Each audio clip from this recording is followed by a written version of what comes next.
25 things you didn't know about the heroes of Clash Royale.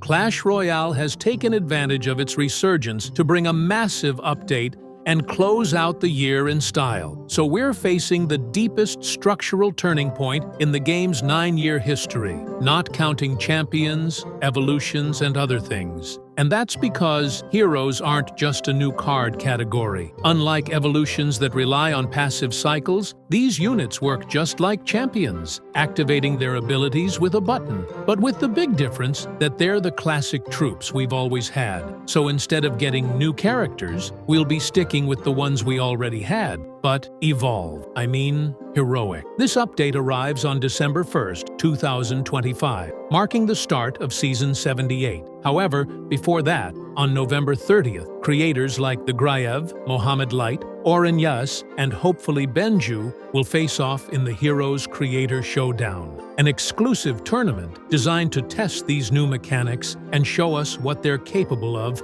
before anyone else. For the launch of this new era, Supercell brings us 4 heavyweights: the Hero Knight, the Hero Musketeer, the Hero Giant, and the fearsome Hero Mini PEKKA. And this type of rarity isn't uncommon in the Clash universe. In Clash of Clans, we already had heroes, with a very similar concept of taking basic troops and elevating them to royalty status, like the Barbarian King, the Archer Queen, or the Lava Hound Prince. Champions not only share the ability activation mechanic, but now they play in practically the same quality league, since the 8 champions we already know are joined by these 4 new heroes, and they'll be sharing the same hero slots. One unlocks in Arena 15, and the second in Arena 25, allowing you to bring 2 heroes, mix a champion with a hero, or even carry 2 champions in your deck, plus, of course, the 2 classic evolutions, making it clear at the same time that a hero is just as or more important than a champion. But watch your thumbs, because when bringing 2 heroes into battle, you'll now have to manage up to 2 active ability buttons simultaneously on the screen.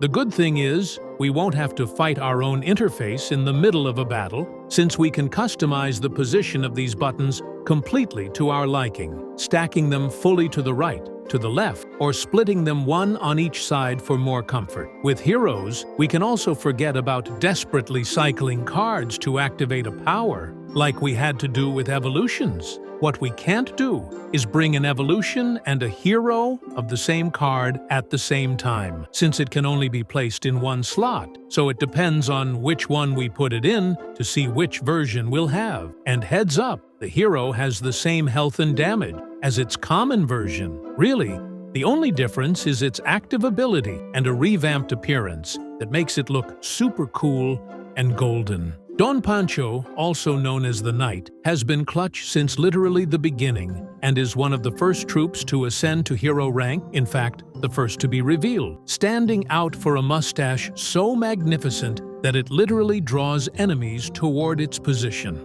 This Hero Knight dedicates himself to waxing both his shield and mustache to tip the scales in his favor, and his mustache has only gotten cooler, looking much bigger and more imposing than in its original version, which demonstrates that undeniable relationship between facial hair and a troop's power in Clash Royale. The Hero Knight's ability is called Triumphant Taunt, and for a ridiculous cost of 1 elixir, it completely changes the defensive rules. When activated, it generates a provocation effect in an immense radius of 7.5 tiles, which they obviously have to nerf.